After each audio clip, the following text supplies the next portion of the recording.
Nucleus के अंदर nucleus की आप देखें तो न्यूक्लियस की जो बाइंडिंग है वो न्यूक्लियर के दो कणा, न्यूक्लियस की कणा जो होती है न्यूट्रॉन प्रोटॉन में, उसकी जो बाइंडिंग है उसको गिना जाएगा।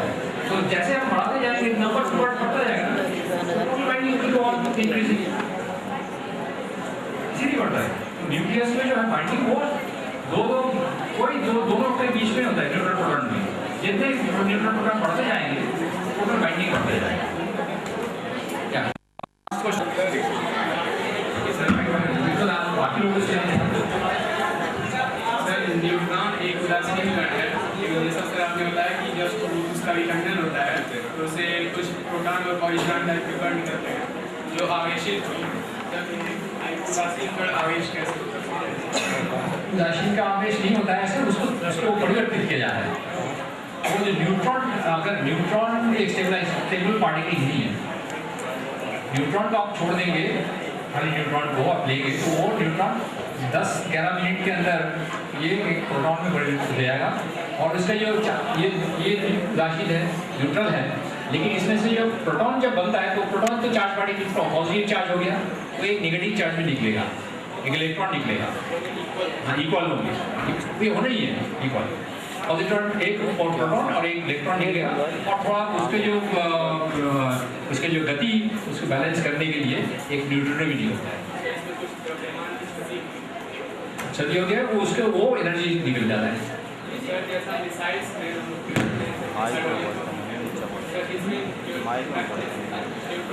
माइक ऊपर कर नहीं, न्यूट्रॉन को एक्सीलरेट नहीं करना होता है। न्यूट्रॉन तो उदासीन है तो उसको वो कहीं भी घुस जाता है। वो न्यूक्लियस चार्ज है, लेकिन वो चार्ज को अगर लाना है दूसरे चार्ज को जैसे फ्यूजन के लिए, तब उसको उसे गति देना पड़ता है। जैसे चित्र दिखाया उसमें एक्सप्लोरेट किया जा रहा है ताकि वो नाभिक न्यूट्रॉन एक्सीलरेट नहीं करते हैं, वो अपने आप जो न्यूट्रॉन निकलता है न्यूक्लियस से उसकी गति होती है। पहले जब न्यूट्रॉन की व्यवस्था कराई जाती है तो उसके लिए उसको एक्सप्लोरेट करना पड़ता है। एक्सीलरेट नहीं कर सकते आप न्यूट्रॉन डायरेक्टली नहीं कर सकते, क्योंकि न्यूट्रॉन के पास चार्ज नहीं है। तो चार्ज एक्सीलरेट करने के लिए एक इलेक्ट्रिक फील्ड की जरूरत है। एक्सप्लोरेट करते हैं एक्सीलरेट नहीं करते, उसको वो जो न्यूट्रॉन जो हमें मिलता है वो रिएक्शन विकिरण के तहत मिलता है। और जब नाभिक से जो न्यूट्रॉन निकलती है वो ऑलरेडी एनर्जाइज होता है, गति लेके ही निकलता है न्यूट्रॉन न्यूक्लियस से, उसको हम इस्तेमाल कर सकते हैं। I think now we stop.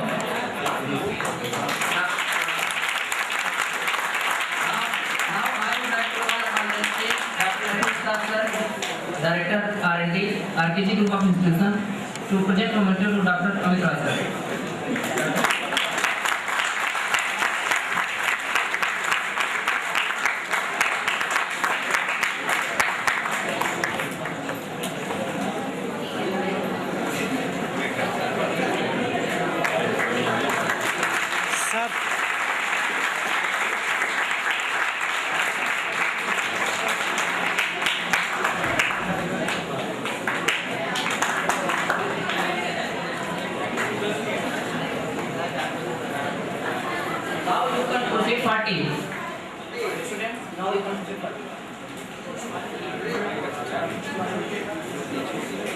हमारा साइंटिस्ट हमारे आपके बीच में बैठे हुए जो गुरुजी लोग हैं, जब विदेश में जाते हैं तो बहुत उत्कृष्ट रिसर्च और शोध कार्य करते हैं, लेकिन हिंदुस्तान में नहीं कर पाते। आप लोगों ने कभी इस बात पर गौर किया है? अभी आप 11 और 12 में आ गए और बहुत जल्दी देश की बागडोर विज्ञान के क्षेत्र में या टेक्नोलॉजी के क्षेत्र में या मैनेजमेंट के क्षेत्र में आपको संभालनी है। कभी आपने सोचा है कि हम क्यों अंडर डेवलप्ड कंट्री के रूप में कैटेगराइज होते हैं? ऐसी क्या खास बात है कि यूरोप के जो देश हैं बहुत गरीब है? अभी मैं पिछले साल में 3-4 महीने हंगरी में कुछ रिसर्च वर्क के लिए गया था, आया, वहाँ मैंने देखा वो लोग बहुत गरीब हैं हम लोगों से, आम आदमी या उनके प्रोफेसर या उनके रिसर्च स्कॉलर या उनके अधिकारी हमसे आपसे ज़्यादा पैसे उनके पास नहीं है, लेकिन आम जिंदगी जीने के जो तरीके उनके पास उपलब्ध हैं उसको हम आने वाले समय में इस पर गौर किया? Any one of you?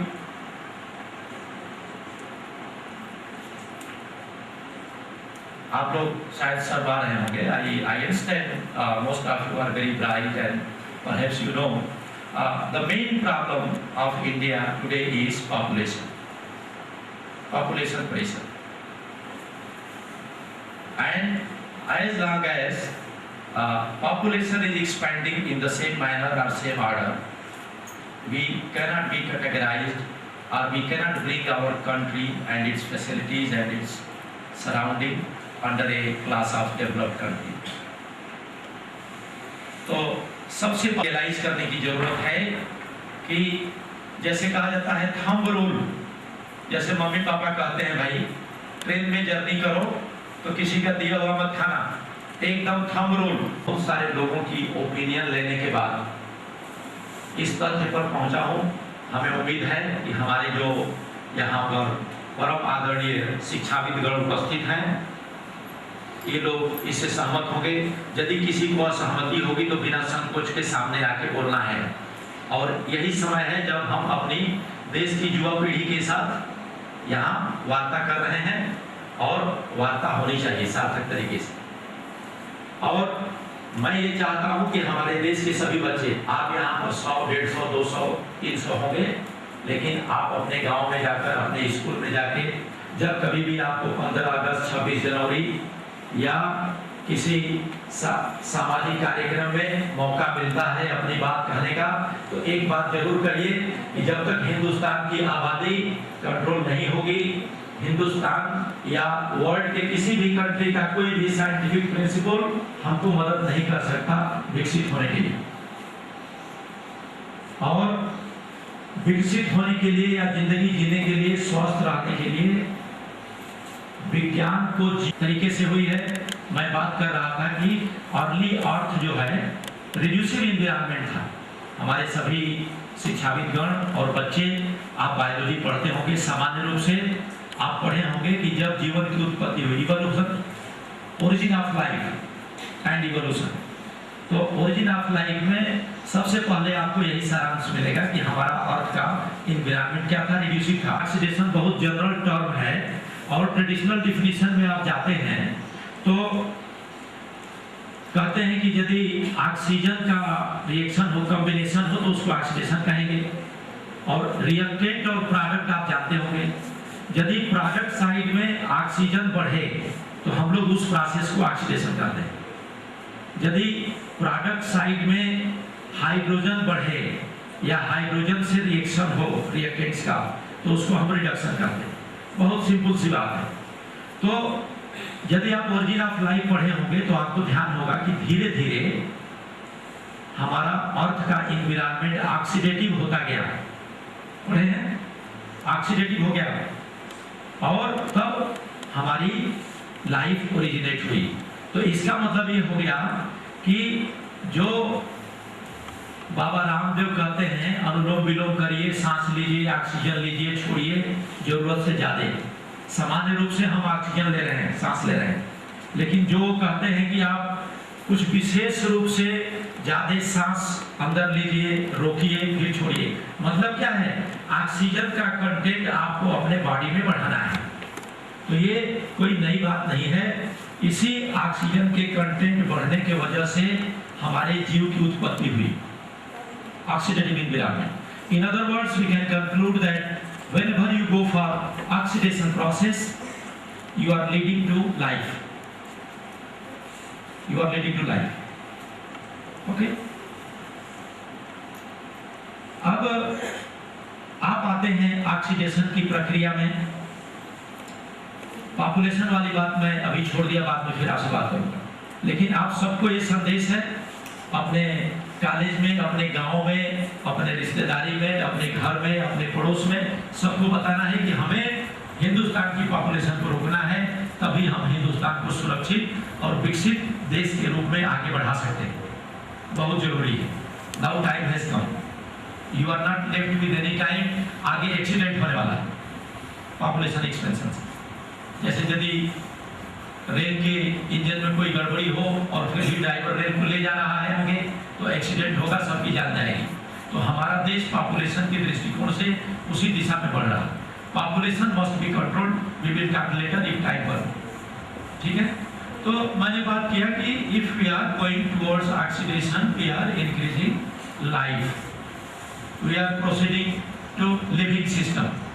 Okay, now whenever we do any kind of chemical reaction either in the chemistry lab or in our kitchen or at home, because you know chemical reactions are not only done or carried out in the labs, everywhere, even here there is a chemical reaction.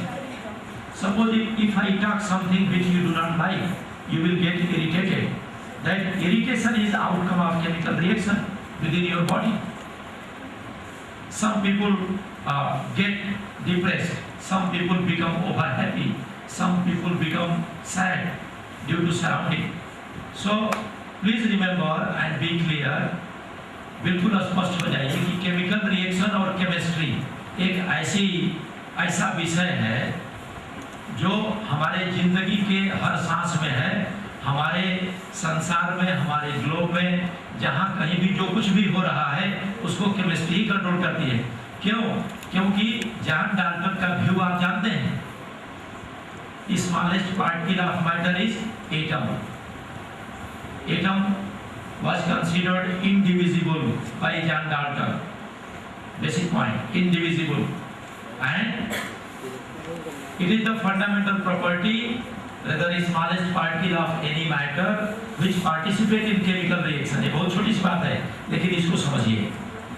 आप atom को divide कर देते हैं neutron में, proton में, electron में, positrons में।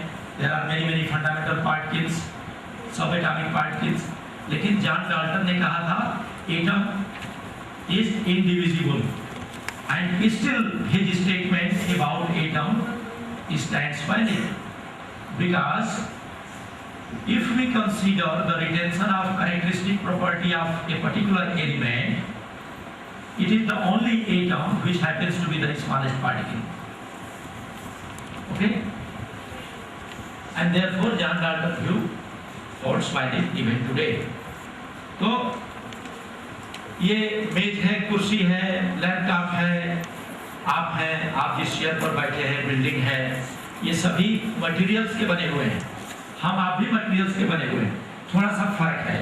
फर्क ये है कि हम लोग लिविंग सिस्टम हैं और अपने को बहुत इंपॉर्टेंट समझते हैं, अपने को बहुत ओवर स्मार्ट समझते हैं। हम समझते हैं कि हम जो चाहेंगे कर देंगे। लेकिन यदि हम आपसे पूछें कौन इंपॉर्टेंट है, ये टेबल और ब्लैक बोर्ड इंपॉर्टेंट है कि हम और आप इंपॉर्टेंट हैं? शायद आप कहेंगे कि आप इंपॉर्टेंट हैं, because you can make such black boards and building materials and so. But please remember that everything is made by God, everything is made by God, and we are not able to converse. Many people like me will come here and deliver talk and go away. Who is important? It is this which is important. Please remember, everything is made by God, and God does not discriminate. God does not discriminate. This is philosophy, theme of the philosophy. So please remember, do not consider yourself more important than anything. Everything has its own importance. But the problem is that because you can talk to me and you